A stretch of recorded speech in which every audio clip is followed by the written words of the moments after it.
In 2008, Lehman Brothers moved $50 billion off its own balance sheet every single quarter, using an accounting trick their auditors privately flagged as misleading.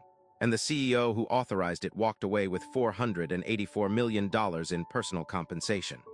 Zero charges, zero prison, not $1 in fines. So why has no one ever told you exactly how he pulled it off? Dick Fuld was Wall Street royalty. He'd built Lehman Brothers from a near collapse in 1994 into one of the most powerful investment banks on the planet. The press called him the gorilla. His traders called him a legend.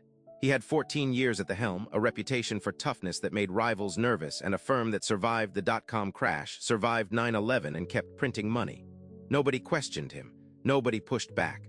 On Wall Street, Dick Fuld was untouchable. But that's not even the part they really didn't want out. Here's what was actually happening inside those walls. Beginning as early as 2001, but accelerating hard through 2007 and into 2008, Lehman Brothers was using an internal accounting tool called Repo 105. The name sounds technical. What it did was not complicated at all. A standard repo transaction is a short-term loan. You hand over assets as collateral, get cash, and buy them back in a few days. Normal, routine, every bank does it. What Lehman did was different. They booked those transactions not as loans, but as sales, which meant the debt temporarily disappeared from their books. Right before every quarterly earnings report, Lehman would move up to $50 billion off its balance sheet, report cleaner numbers to investors and regulators, then quietly reload the debt once the report was out the door. Their auditors at Ernst & Young knew. Internal executives knew. One senior vice president named Matthew Lee put it in writing, a letter to management. May 2008. He said the firm was materially misleading the market. They buried it. Matthew Lee flagged the Repo 105 scheme in that letter and was fired 6 weeks later. Ernst & Young, the firm being paid to catch exactly this, never raised it with regulators. The Securities and Exchange Commission had examiners physically inside Lehman's offices during those final months. They saw the leverage numbers. They didn't ask the hard questions. The Federal Reserve was monitoring systemic risk across the entire financial system. And Treasury Secretary Hank Paulson, a former Goldman Sachs CEO, was deciding in real time which firms would survive. On the weekend of September 13, 2008, he chose.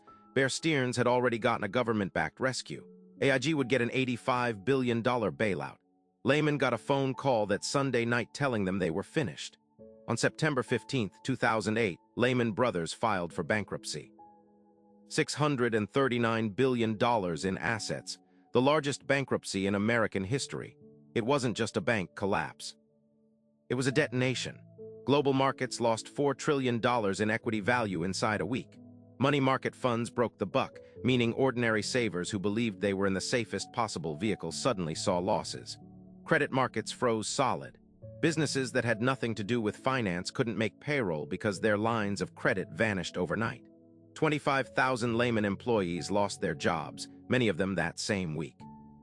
Their retirement savings tied up in Lehman stock evaporated. Dick Fuld appeared before Congress in October 2008. He said he did everything right. He said he would go to his grave wondering if he could have done more. He said he felt terrible. Then the Valukas report dropped in March 2010. A court-appointed examiner's investigation, 2,200 pages long. It documented Repo 105 in forensic detail. It named Fuld. It named Ernst & Young. It named the specific executives who signed the certifications calling those manipulated balance sheets accurate. Fuld had earned $484 million between 2000 and 2007 while all of this was building. He was never charged. The Department of Justice investigated. The SEC investigated. The FBI opened files. And then one by one, those investigations quietly closed. The legal argument was this: Repo 105 was aggressive. It was misleading, but proving fraud required establishing intent that Fuld specifically knew, specifically directed, specifically set out to deceive investors. That's a high bar, prosecutors said. Too high. Ernst & Young settled a civil lawsuit for $99 million in 2013. They did not admit wrongdoing. No auditor faced criminal charges. No Lehman executive went to prison.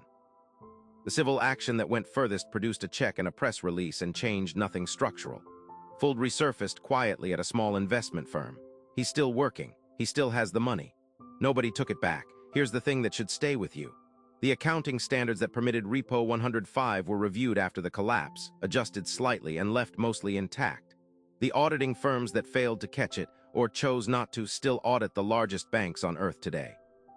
The regulatory agencies that had people inside Lehman's offices and still missed it still hold that exact jurisdiction. Nothing structurally changed. And the next time a major bank is leveraged 40-1 and dressing up its balance sheet before earnings season, the same system will be in place to catch it. So the question was never really whether Dick Fuld got away with it. The question is who's doing it right now, and which regulator is sitting in their office, seeing the numbers and not asking the hard questions.